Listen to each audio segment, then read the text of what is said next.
516 number का। चर्चा चल रही थी कि कर्ता कर्म एक हाँ ही है, भिन्न भिन्न, यानी भिन्न द्रव्य का कर्ता नहीं है और भिन्न द्रव्य का कर्म नहीं है। हाँ तो उसके लिए कलश देख रहे थे 52 नंबर का। एक परिणमति सदा परिणामो जायते सदा एकस्य परिणति स्याद् अनेकम अपि एकमेव यतः। हम्म तो हमने वो देखा था ना कि विभाव परिणति भी उसकी अपनी स्वयं से ही होती है, यानी निमित्त उसमें अतिशय उत्पन्न करते हैं, ऐसा वो कह रहा था निमित्तवादी। हम्म तो उसका निराकरण करते हुए पंडित जी ने कहा था कि विभाव परिणाम भी स्वयं अपनी उस, दो प्रश्न पूछे थे ना वहां पर, हाँ उससे भिन्न है वो अतिशय की अभिन्न। अभिन्न, अगर कहा था तो भिन्न। भिन्न मानो तो दो पर्याय उत्पन्न होने का एक समय में प्रसंग आएगा, हाँ और और ऐसा अभिन्न मानो तो उसका स्वरूप ही हो गया। फिर निमित्त ने क्या किया, ऐसा पंडित जी ने समाधान किया था। हम्म तो उसी का यहाँ पर दृष्टांतों के माध्यम से इस कलश में वर्णन आया था। हम्म उसमें हम ये देखे थे कि दो आदमी गा रहे हैं और स्वर में स्वर मिल रहा है, फिर हम्म भी वो अपना अपना अपने अपने में ही कार्य कर रहे हैं, कोई किसी का कर्ता कर्म और क्रिया नहीं है। तीन बातें यहाँ इसमें मुख्यतः से लिए हैं, हम्म कर्ता कर्म और क्रिया। अब इसके आगे का जो चैप्टर आने वाले ना कर्ता कर्म मीमांसा के बाद, हाँ वो ऐशक कारक मीमांसा ही आ रहा है। हाँ हम्म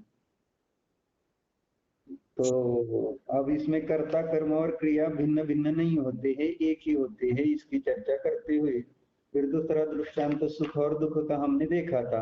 हाँ यानी दूसरे ने मुझे दुखी किया ऐसे वगैरह, तो आप सब अपना अपना दुख अपने अपने ही परिणामों से उत्पन्न करते रहते हैं और सुख भी अपने अपने परिणामों से भी उत्पन्न करते रहते हैं। हम्म ये हमने वो देखा था जुलूस में वगैरह, हम्म सब प्रसन्न हो रहे तो अपने अपनी योग्यता से प्रसन्न हो रहे हैं। हाँ अब आगे दृष्टांत और दे रहे हैं 516 नंबर का पैराग्राफ। दृष्टांत पूर्वक एक के ही परिणमन की सिद्धि, यानी जो भी परिणमन है वो है एक का एक में ही है, एक का दूसरे में नहीं। जगत में जितने भी पदार्थ हैं वे सब पदार्थ अपने में अकेले में अपना परिणमन करते हैं। यहाँ कोई किसी दूसरे का परिणमन नहीं करता।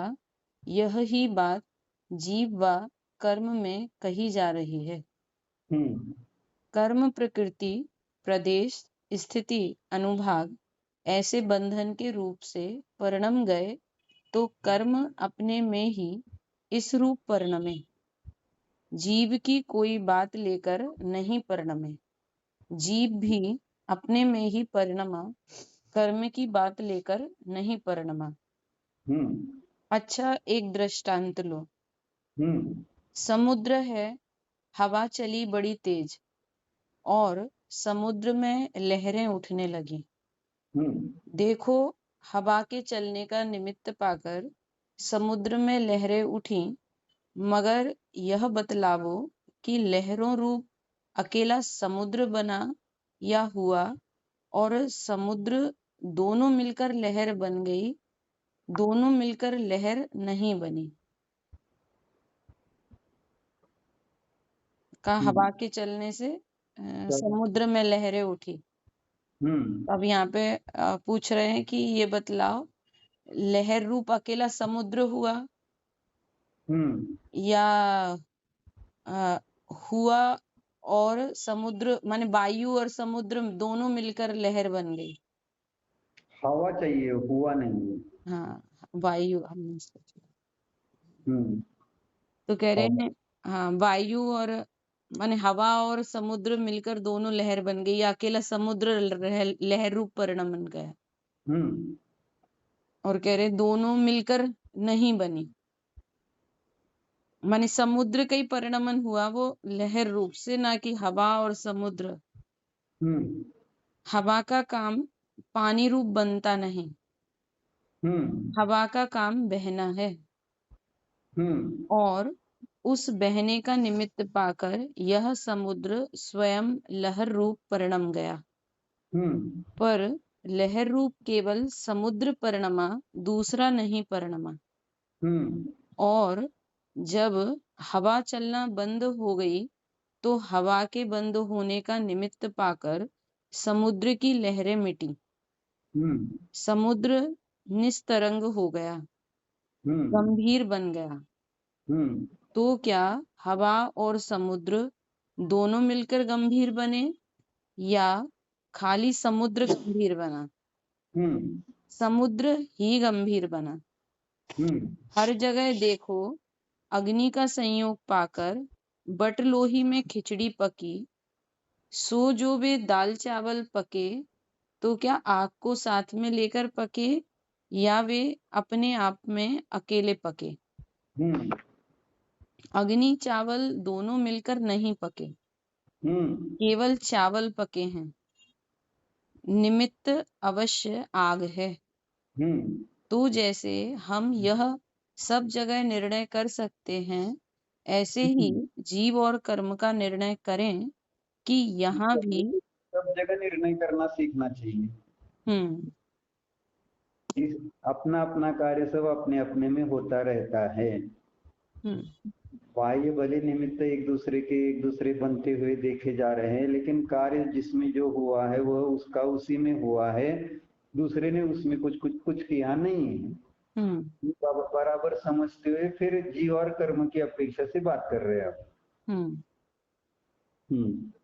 जीव और कर्म का निर्णय करें कि यहाँ भी जीव अकेला ही शुभ अशुभ भाव रूप परिणम रहा है, कर्म को साथ लेकर नहीं परिणमा। देखो कितनी गंभीर अंदर की बात है। अब इसमें गंभीरता ही भाषित नहीं हो रही। इतना अभ्यास हुआ है इसका हमारा, क्या हमें इसमें कुछ लग भी नहीं रहा, क्योंकि शब्द का परिचय हो गया है। हम विषय शब्द का इतना परिचय हो गया है कि वो उसमें कुछ नयापन लगता ही नहीं है। नयापन नहीं लग रहा है ना, जबकि ये इसको इम्पॉसिबल लगना चाहिए। क्या ऐसा शक्ति नहीं, अगर निमित्त के बिना अपने में वो कार्य हो ही नहीं सकता। वही वो कि पेट्रोल से गाड़ी नहीं चलती, बाई रोड नहीं बनाती, कुम्हार घड़ा नहीं बनाता। अब ये चीज हमें निमित्त करता नहीं है, माने इतना परिचय में आ गया, भले हम दोष निमित्त को ही दे रहे हैं सुबह से शाम तक। चेंज कुछ नहीं हुआ है परिणाम में। हाँ, बस सुनने में और सुनाने में ही अच्छा है, और पढ़ने पढ़ाने में। हाँ। तो उससे क्या लाभ है फिर? वही यहाँ पे परिणाम जुड़ नहीं रहा ना फिर। ये सारी जो आध्यात्म की गंभीर बातें है ना, वो अगर पहले ही सीखेंगे तो उसका यही निकल जाता है, उसका प्राण ही निकल जाता है। यानी व्यवस्था समझते हुए हम आध्यात्म तक पहुंचे तो आध्यात्म की भी एक अलग महिमा आएगी, यानी अपना जीवन पूरा उस रूप से ढल जाएगा। लेकिन इतना सुंदर आध्यात्म मिलने पर भी अपना जीवन उस रूप नहीं हो रहा। मतलब क्या हुआ, हम सही पद्धति से वहां नहीं पहुंचे। यानी आगम व्यवस्थित समझते हुए, वस्तु व्यवस्था वस्तु स्वभाव समझते हुए, उसका भाव भाषण करते हुए हम इस विषय को समझते तो फिर इसको सिर पर लेकर नहीं नाचते, ऐसा होता ही नहीं। यानी अंदर से आनंद आता है इस विषय का, ये कितना सुंदर है वस्तु स्वभाव करके। स्वतंत्रता भाषित होती। हाँ, स्वतंत्रता भाषित होती। हाँ, लेकिन अभी स्वतंत्रता का भाव वासन ही नहीं हो पा रहा इतना तो गंभीर होकर भी। जरा सी बात पर हमें तो सारा गृहित मिथ्यात्व और अगृहित मिथ्यात्व दिख रहा है।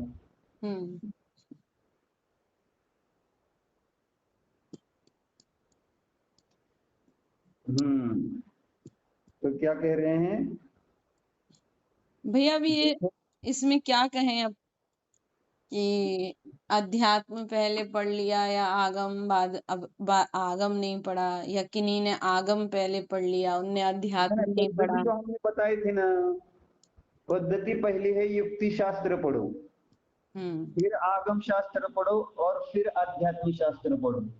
क्रम तो ये है, माइल धवन ने चक्र में ये क्रम दिया है। अच्छा। जिसके द्वारा हम आगम को जानने वाले हैं उसको पहले समझो, यानी ज्ञान को समझो। फिर आगम में जो वस्तु स्वभाव बताया उसको अच्छी तरह से स्पष्ट समझो, क्योंकि आगम में सर्वांगीण कथन आता है निश्चय और व्यवहार का। तो जब हमारे पास दोनों बातें सामने रहेगी तो फिर उसमें से प्रयोजनभूत हमें ये लेना है, ये आगे अध्यात्म में जाकर समझ में आ जाएगा। लेकिन बिना हम आगम के निश्चय व्यवहार समझे, केवल अध्यात्म समझे, तो व्यवहार का अभाव ही करते हैं। यानी व्यवहार संबंधी फिर व्यवहार इतना गौण कर देते हैं शब्दों में, और जीवन में प्रयोग की दृष्टि में निश्चय को अभाव कर देते हैं। व्यवहार ही मुख्य होता है। व्यवहार चाहिए, निश्चय नहीं चाहिए फिर। तो क्रम तो यही होना चाहिए, आगम और अध्यात्म, ऐसा ही आगम भाषा और अध्यात्म भाषा। और क्रमिक अध्ययन नहीं होता है तो फिर वो तो दोष बताया है न्याय शास्त्रों में भी, वो शांतिपद प्रदर्शन में भी दिया है अक्रमिक अध्ययन का फल। हाँ पढ़ा था। तो क्रम से ही पढ़ेंगे तो समझ में अच्छी तरह से आ जाएगी ना, वस्तु का भावासन होता जाएगा। आनेकांत अच्छी तरह से न समझने से आध्यात्म भी नहीं समझ में आ रहा। और व्यवहार भी जो है वो उसका जोड़ करने में नहीं आ रहा है निश्चय से, यानी संसार मोक्ष इन तत्वों का सुमेल नहीं बैठ पा रहा है। जैसे वैशेषिकों ने द्रव्य गुण पर्याय सर्वथा भिन्न मानी है, ऐसा हम भी यहाँ फिर संसार मोक्ष के परिणामों की अपेक्षा देखो तो फिर निमित्त नैमित्तिक संबंध उपादान उपाधि कुछ भी पकड़ में नहीं आ रहे फिर। यानी संसार व्यवस्थित समझ में नहीं आ रहा है, इसलिए मोक्ष भी नहीं समझ में आ रहा। क्योंकि हम संसारी है, हम मुक्त नहीं है ना पर्यायर्थिक नय से। हाँ भी। तो उसको भूलकर अगर हम द्रव्यार्थिक नहीं द्रव्यार्थिक नहीं द्रव्यार्थिक नहीं द्रव्यार्थिक नहीं क्या शुद्धात्मा शुद्धात्मा चर्चा करते रहेंगे तो फिर वो पर्यार्थिक नय में हम स्वयं को शुद्ध बुद्ध मानते हुए फिर निश्चयवासी बन जाते हैं। पर्याय में संसार किस प्रकार से है, किस गुणस्थान में कैसे होते हैं परिणाम, ये व्यवस्थित अगर समझ में आ जाएगा तो फिर गलती नहीं होगी, संक्लेश नहीं होंगे, परिणामों की विशुद्धि बढ़ने का एक साधन बन जाएगा फिर आध्यात्म। और आज आध्यात्म संक्लेश का निमित्त बन रहा है।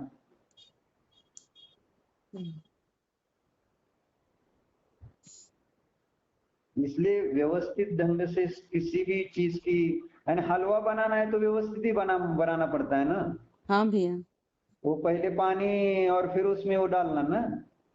नहीं, पहले आटा सेकना घी में। हाँ वो देखो, ये तो बराबर क्रम चाहिए ना। अगर पहले आटा सेके चाहे पानी गरम करे क्या फर्क पड़ता है, ऐसा बोले तो वो ले ही बन जाएगी। बराबर है ना। हाँ, हलवा तो नहीं बनेगा। हाँ तो ऐसे ही यहाँ भी हलवा नहीं बनेगा ना, पहले आध्यात्म फिर आगम।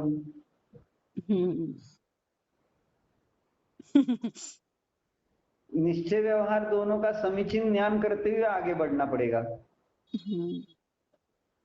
फिर उसमें से उपादेय तत्व निश्चय तत्व है ये समझते हैं ना।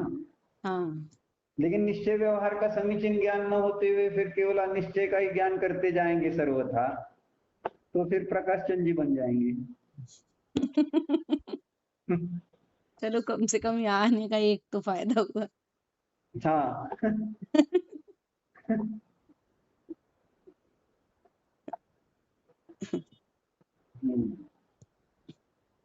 वर्णी जी लिख रहे हैं, देखो कितनी गंभीर अंदर की बात है। ये राग द्वेष क्या क्या है? ज्ञान के इस तरह के विकल्प, इसलिए मैं कहता हूँ सारा खेल ज्ञान का है। राग द्वेष और कुछ नहीं है, ज्ञान के विकल्प। ये वर्णी जी ने बार बार लिखा है, आगे भी इसमें वो आया है वैसे। यानी सारा जो भी है वो ज्ञान का ही कार्य है, ऐसा लिखते हैं वर्ण।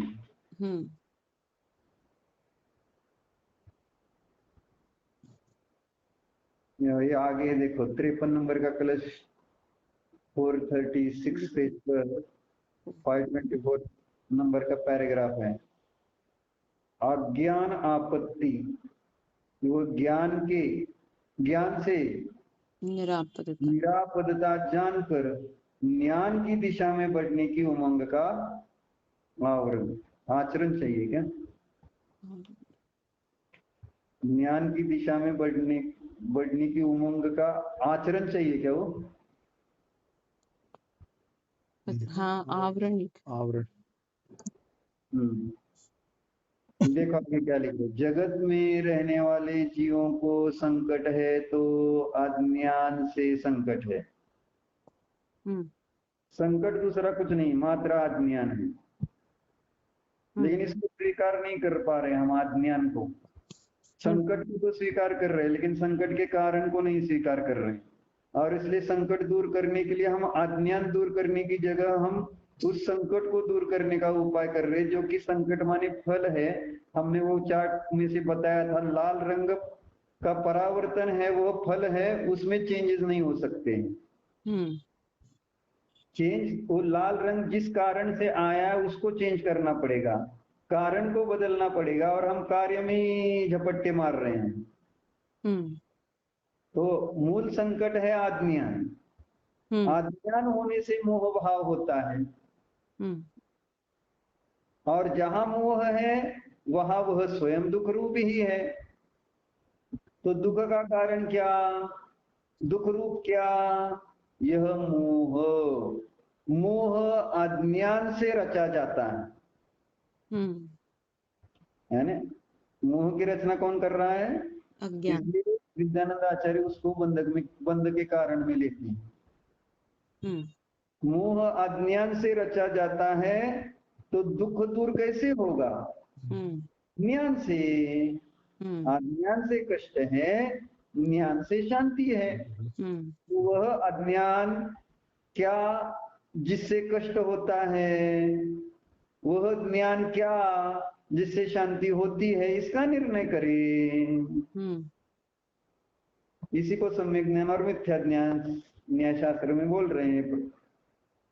अज्ञान जैसे पदार्थ है, जैसी मैं हूं, जैसे सब कोई है, वैसा न जानकर विपरीत जानना, इसे कहते हैं अज्ञान। और जैसा पदार्थ है वैसा ही ज्ञान करना, इसे कहते हैं ज्ञान।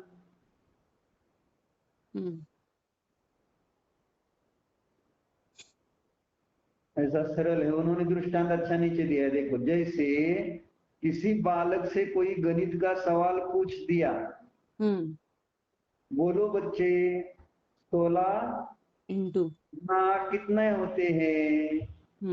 तो जब तक उसे याद नहीं होता, यही उत्तर सही उत्तर नहीं बनता, तब तक की शक्ल देख लो, कितना व्यग्र, कैसी फिक्र में, कैसा चिंतन चल रहा। और जिस काल में उसको उत्तर आ गया 16 गुना 8 बराबर 128, तो उस उत्तर के आते ही उस बच्चे के दांत कैसे मोती की तरह चमकने लगते हैं, उसके कैसे ओंठ, कैसी हंसी, कैसी मुस्कान, उसके चेहरे पर रोम रोम पर देखो हर्ष छाया है। भला बतलाओ, इस तरह का हर्ष, इस तरह का आनंद तो कोई लड्डू पेड़ा खिलावे तो भी नहीं आ सकता। ज्ञान का आनंद अलौकिक है, अद्भुत है। तो सच्चा ज्ञान करने के लिए सभी लोग उमंग रखा करते हैं। इसलिए न्याय से चलो तो अच्छी तरह से अपने को आनंद भी अतीन्द्रिय आएगा, क्योंकि सम्यक ज्ञान का फल ही अतीन्द्रिय आनंद है।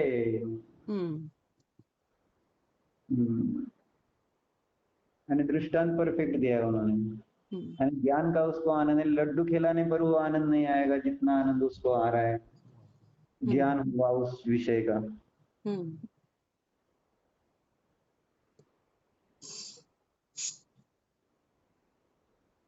तो यहाँ पे और भी वही कह रहे थे ना, ये राग द्वेष क्या है, ज्ञान के उस तरह के विकल्प है, यानी ये प्रयोगात्मक पद्धति से वर्णी जी कहते हैं।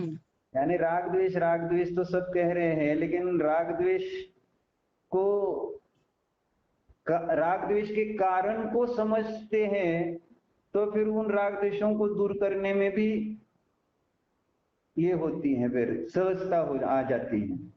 तो ये समझ में आ जाएगा कि राग द्वेष माने मेरे ज्ञान में जो उत्पन्न हुए विकल्प है वे ही है। तो ज्ञान में से विकल्प दूर करो तो राग द्वेष भी दूर हो जाएंगे, यानी निर्विकल्प ज्ञान हो जाएगा तो राग द्वेष नहीं रहेगी, माने वहां भी तरकता आ जाएगी, समता भाव आ जाएगा। तो विकल्प रहित होना है तो निर्विकल्प आत्मा जो स्वभाव से ज्ञान मात्र है उसको जानो, तो वो संकल्प विकल्प रहेंगे नहीं, राग द्वेष रहेंगे नहीं, वो रहेगा नहीं, शांति आनंद समता रहेगी। इसलिए कह रहे सो ये विकल्प तब बने जब कर्म रस का रंग उसमें खुला, घुला चाहिए ना, हाँ घुला घुला जीव पढ़िए। हाँ, तिस पर भी जीव जो परिणमा सो जीव में ही परिणमा, कर्म जो परिणमा सो कर्म में ही परिणमा। अच्छा, अमृत धारा बनती है, कपूर हाँ कपूर पिपरमेंट और अजवाइन के फूल। नहीं वो नहीं, ये जो अभी ऊपर बताया ना कि विकल्प जो हुए वो कर्मरस उसमें घुलने से हुए। हाँ, जैसे पानी में कीचड़ मिला तो पानी गंदा हो गया। हाँ, तो आप बोलेंगे नहीं नहीं, पानी में कीचड़ मिट्टी मिलने से पानी खराब नहीं हुआ, पानी स्वयं अपने कारण से खराब हुआ, ये कैसे दिमाग में बैठेगा? इसलिए इसको गंभीर कह रहे हैं। यानी कर्मरस के निमित्त से जीव में अशुद्धता आई, लेकिन अब यहाँ आगे की बात बता रही कि कर्मरस के कारण नहीं आई। अब ये समझना सरल है क्या बोलो? यानी व्यवहारिक दृष्टांत से देखो तो समझना मुश्किल है, और ये फिर अमृत धारा की बात भी वही बता रहे हैं, आगे पढ़िए। अच्छा, अमृत धारा बनती है, कपूर पिपरमेंट और अजवाइन के फूल, उन तीनों को बराबर लेकर एक शीशी में रख दीजिए, लो जल बन गया। जल बन गए वे तीनों ही, मगर हर एक के परमाणु, हर एक के स्कंध खुद अपने आप में परिणमे, दूसरे को साथ लेकर नहीं परिणमे। आप कितनी ही कठिन से कठिन घटना सामने रख लें, प्रत्येक घटना में तथ्य यही है कि वह अपने में अकेला ही परिणमता, दूसरे को साथ लेकर नहीं परिणमता। सब अपने में अपना परिणमन करते हैं, दूसरों को साथ लेकर नहीं। इस सिद्धांत का श्रद्धान अगर हो जाए और उसका हम जीवन में उपयोग करें तो जीवन में शांति रहेगी। यानी चार पैर से ये श्रद्धा अपने अंदर में चलती रहनी चाहिए सविकल्प भूमिका में। सब अपना अपना परिणमन अपने अपने में हो रहा है, कोई किसी का परिणमन नहीं कर रहा है। तो उससे हमें किसी ने दुख दिया ये बात ही नहीं बनती फिर, हमें कोई तकलीफ दे रहा है ये बात नहीं बनी, यानी शरीर में रोग हो रहे हैं इसलिए हमें दुख है, ये सारा जो हमारा अभी निमित्त नैमित्तिक संबंध से आकुलता व्याकुलता शांति दुख जो अनुभव है वो किसके कारण है? दूसरों को अपने में मिला मिलाकर ही दुखी हो रहे हैं। दूसरे वहां बाह्य में उपस्थित है लेकिन वो अपने रूप नहीं परिणमे है, अपने को दुखी करने के लिए अपने दुख रूप से नहीं परिणमे है। एकदम सीधा साधा है, लेकिन समझना उतना ही मुश्किल है, यानी उसको स्वीकार करना उतना ही मुश्किल है। जल्दी स्वीकार होता ही नहीं ना। ऐसा कैसे है कि मैंने कुछ किया ही नहीं है, तो मेरा उसमें क्या दोष है? दोष तो सामने वाले का ही है। यानी हमको स्वीकार ही नहीं हो पाता कि गलती मेरी है। गलती हम हमेशा दूसरों पर ही, यानी दूसरों की देखते रहते हैं।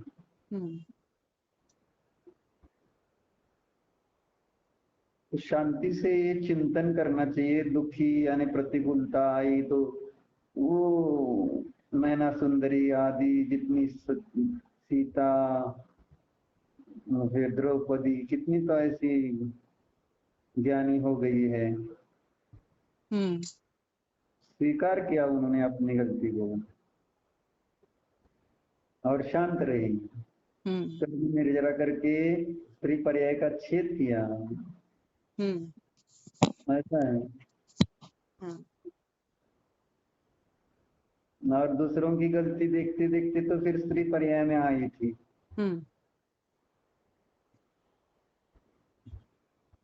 यानी इसके लिए बहुत बड़ा धैर्य चाहिए, मन बहुत बड़ा होना चाहिए स्वयं की गलती को स्वीकारने के लिए।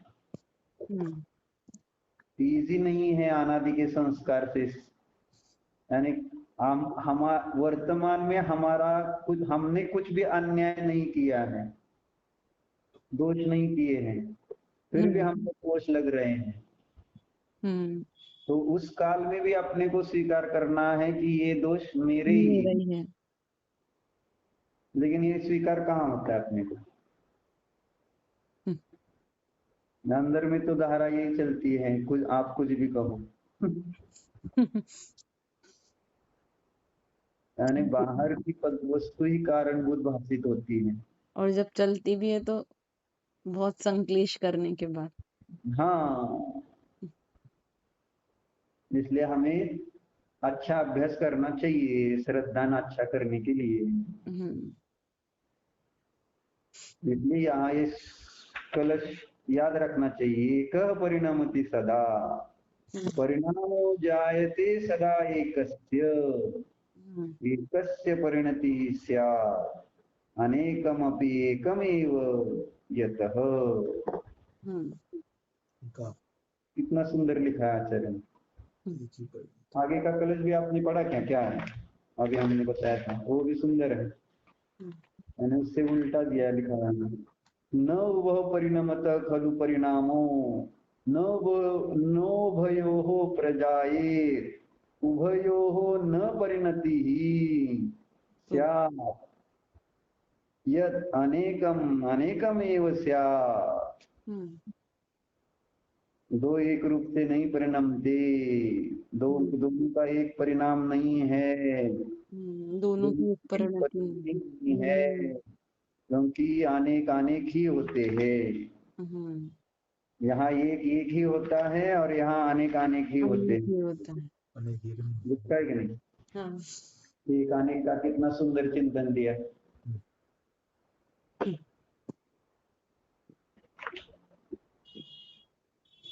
अब अमृत धारा का भी उदाहरण कितना बढ़िया दिया है। माने सब तो तीनों गलकर एक ही हो गए हैं, लेकिन सब अपने अपने में रहकर। अभी अध्यात्म पढ़ने वाले को इसमें कुछ विशेष भावासन होता है क्या? बोलो, ये तो हमने सुना है। ऐसे ही यानी ऊपर ऊपर से चला जाता है ना। लेकिन इसका थोड़ा सा जीवन में उतार कर विचार करे तो एकदम बढ़िया लगेगा।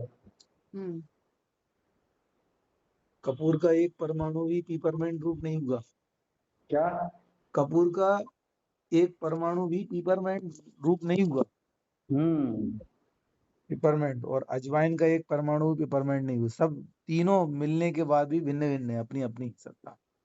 स्कंद, अभी परमाणु तो छोड़ो, स्कंद भिन्न भिन्न बोल रहे हैं। तीनों को स्कंदों का परिणमन अपना अपने में होते हुए वो अमृत धारा रूप से परिणम गए।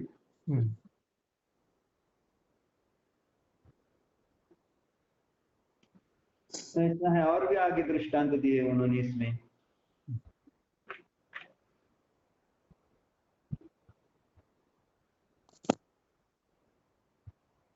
अपने आप में अपनी क्रिया के प्रयोजन की पूर्ति। हाँ, यही अगला 517 517 अपने आप ने अपनी क्रिया के प्रयोजन की पूर्ति। जो ज्ञानी है, जो दूसरे जीवों पर दया करते, वे किसी दूसरे पर एहसान नहीं करते। देखो हम्म, क्या कह रहे हैं, हाँ, मैंने दूसरे पर दया की, वो दूसरे पे एहसान नहीं किया। लेकिन हम रोज ऐसा नहीं कर रहे हैं ना। हम्म, रोज गाय आती है, उनको खिलाते हैं ना आप, अनुराग, हाँ। तो एहसान करते हैं, ऐसा लगता है कि नहीं? कोई गरीब आदमी है, उसको थोड़ा सा मदद कर देते हैं गणेश राम को, तो एहसान करते हैं, ऐसा लगता है कि नहीं? लगता है ऐसा। हाँ, ये सहज है, अभी संस्कारों से तो ये सहज ऐसे ही होता है, दया हो या और कुछ हो। लेकिन यहाँ कह रहे कि जो ज्ञानी है, जो दूसरे जीवों पर दया करते हैं, किसी दूसरे पर एहसान नहीं करते, किंतु वे अपने आप पर ही दया करते हैं। मान लो, कोई आया है ना, हमने सुना भी है आपने, वो सुअर का। हाँ, वो गड्ढे में गिर जाओ। वही उदाहरण है इसमें आगे। मान लो किसी भिखारी को भूखा देखकर आपने उसे भोजन कराया, तो कहीं आपने उस भिखारी का दुख दूर नहीं किया, किंतु आपने जो उसके प्रति यह ख्याल बनाया कि बेचारा भूखा है, उसको भूख से चिल्लाता देखकर आपके हृदय में जो एक वेदना हुई, उस वेदना को शांत करने के लिए उसे भोजन कराया। आप खूब विचार कर लो, है ना ऐसा ही? मेरा दुख दूर होता है मेरी ही क्रिया से, मेरी ही ज्ञान से, तो अपने अपने से हो रहा है। मैंने तो अपना दुख दूर करने अपनी उस प्रकार की चेष्टा की, और फिर वो दृष्टांत दिया है ना? एक घटना है कि एक जज साहब अपनी कार से कचहरी जा रहे थे, शायद जैन होंगे। तो रास्ते में क्या देखा कि सड़क के पास एक बड़े गड्ढे में एक सूअर कीचड़ में फंस गया था। सो वह बड़े जोर जोर से चिल्ला रहा था। वह दृश्य देखकर जज साहब को सूअर पर दया आई। अपनी कार खड़ी की और सूअर को अपने हाथों कीचड़ से बाहर निकाल दिया। यद्यपि उसके साथ सिपाही था, उसने मना किया, कहा कि आप रहने दो, हम निकाले देते हैं। पर जज साहब ने ना माना और स्वयं ही निकाला। उस प्रकरण में उन वस्त्र कीचड़ से दग गए। वे उसी हालत में बिना कपड़े बदले कचहरी पहुंचे। सभी लोग जज साहब को उस हालत में देखकर दंग रह गए और पूछ बैठे, आज जज साहब के वस्त्र कीचड़ से कैसे भिड़े हैं? तो सिपाही ने सारा हाल कह सुनाया। सभी लोगों ने जज साहब को धन्य कहा और यही कहा कि अरे, जज साहब तो बड़े दयालु हैं, उन्होंने सूअर पर कितनी दया की। तो जज साहब बोले, भाई, मैंने सूअर पर कोई दया नहीं की, मैंने तो अपने आप पर दया की। कैसे? देखो, हम यदि उसे निकाल कर ना आते तो यहाँ हमारा चित्त उस सूअर की तड़फन की ओर लगा रहता। फिर मैं यहाँ कचहरी का कोई काम कैसे कर सकता था? मैंने अपनी वही राग की पूर्ति करी है। और हमें ऐसा लगता है हमने दूसरे पे उपकार किया है।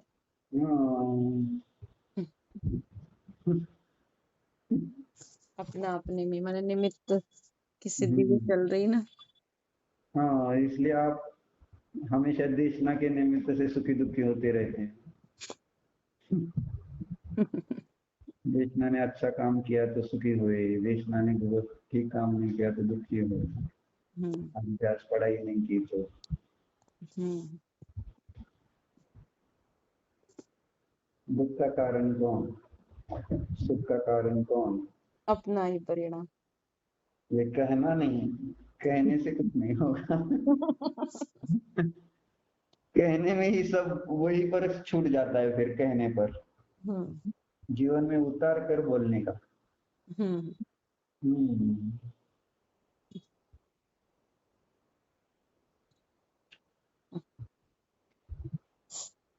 519 नंबर पैराग्राफ में दिया है। और एक अच्छा, वस्तु स्वरूप के परिचय से सन्मार्ग की स्पष्टता।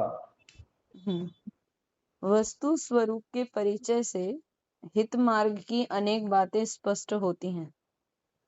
मेरा शरण, मेरा यह परमात्म स्वरूप है, अपने आप ही अपने आप की रक्षा करने वाला है, कोई दूसरे साथी का नहीं है, दूसरे का साथी नहीं है।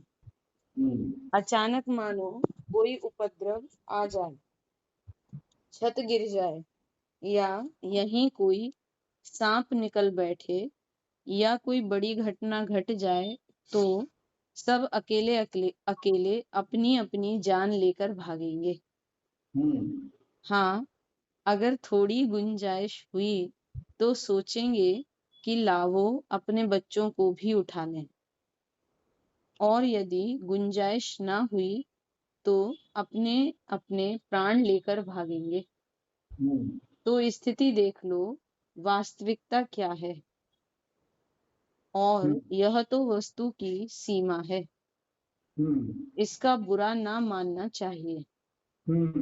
यह तो द्रव्य का स्वरूप है कि हाँ, प्रत्येक ये बताया है, ये दिखने में तो जरा गलत दिख रहा है, लेकिन उन्होंने इसमें से ही क्या बताया है हम्म कि सब अपना अपना ही काम कर रहे, कोई किसी के लिए कोई काम नहीं कर रहा। हम्म ये ये वस्तु की मर्यादा है। हाँ, मर्यादा के लिए उदाहरण दिया है उन्होंने। हम्म इसलिए कहा इसमें बुरा न मानना चाहिए। हम्म माने यह तो अपने बारे में अगर कोई सोचे तो उसे स्वार्थी नहीं कहना चाहिए। हाँ।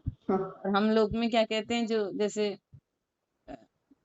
दो टाइप के लोग होते हैं, एक सबका कर रहा है और एक सिर्फ अपना कर रहा है। तो हम जो अपना करता है उसे कहते हैं बस ये तो नहीं, अपनी अपनी पड़ी रहती है। बराबर। मैं अब इसलिए ये निश्चय यानी वस्तु स्वभाव ऐसा है, ये बता रहे हैं। हाँ, बस व्यवहार ऐसा स्वभाव ही नहीं। ऐसा है कि अपने ही करने का वो है। लेकिन हम्म व्यवहार में ऐसे विकल्प आते ही, इसलिए तो अहिंसा आदि धर्मों का पालन कर किया जाता है। हम्म नहीं तो अहिंसा परम धर्म कहाँ से होता है। हम्म हम्म। यह तो द्रव्य का स्वरूप है कि प्रत्येक द्रव्य अकेला ही परिणमता है, कोई किसी दूसरे को साथ लेकर नहीं परिणमता। एक भजन है जिसकी टेक है, चिद्रूप हमारा, इसका ही सहारा। मैं चैतन्य स्वरूप हूँ, मेरा यही सर्वस्व है। और इसमें भावासन होना चाहिए ना। हाँ, मैं चैतन्य स्वरूप हूँ। यानी मैं के साथ इसको जोड़ कर तुरंत अनुभव आना चाहिए। मैं अनुराग, मैं प्रणीता, मैं जितेंद्र, इस प्रकार से तुरंत अपने को अनुभव, तो मैं चैतन्य स्वरूप हूँ। यानी इतना अपने को प्रकृति में आती रहनी चाहिए। जहाँ वो वचन पड़े तो तुरंत अंदर में वो चेतना वासित होनी चाहिए। मैं चैतन्य स्वरूप हूँ, मेरा यह सर्वस्व। सर्वस्व है, यही सर्वस्व है, और मेरे को इसका ही सहारा है, और इसका अंतरा है। वस्तु स्वरूप ही नहीं कि पर से कुछ मिले। वो भजन कह रहे ना, कोई भजन है तो उसका जो पहली लाइन है, चिद्रूप हमारा है, इसका ही सहारा है। फिर उसका जो अंतरा है तो कह रहे वस्तु स्वरूप ही नहीं कि पर से कुछ मिले। माने वस्तु का स्वरूप ही ऐसा है कि पर से कुछ हमें मिल जाए। उदगर्ज भी किसको कहें, सब सत्व के भले यही स्थिति है। ये अंतरा है पूरा। हम्म, वस्तु स्वरूप ही नहीं कि पर से कुछ मिले, खुद गर्द भी किसको कहे, सब सब तत्व तत्व के भले। सबके भले। खुद गर्द अब किसको कहेंगे, अभी आपने कहा ना सब आप खुद गर्द किसे कहे, सब सत्व के भले। हम्म, यही स्थिति है। हम्म। वस्तु वस्तु का स्वरूप ही नहीं ऐसा कि किसी पर पदार्थ से किसी दूसरे में कुछ मिल जाए, कोई गुण आए, कोई पर्याय आए। ऐसा स्वरूप नहीं है। वो आते हैं ना, इनका राजेंद्र कुमार पंडित जी का भजन, हम्म समझाने से समझ नहीं आता, जब समझे तो स्वयं समझ जाता। तो वो उसमें फिर माने जब वो भजन के बाद बोलते हैं तो वो यही बोलते हैं, समझाने से समझ नहीं आता माने क्या, क्योंकि सब अनंत गुणों के पिंड हैं, तो कहीं समझने की माने उसमें समझाइश की गुंजाइश नहीं है द्रव्य में। सही है। तो ये सब चिंतन के विषय है, ध्यान के। हम्म। हम्म और हम अगर नहीं समझे तो हम जरा में वही हो जाते हैं। हम्म,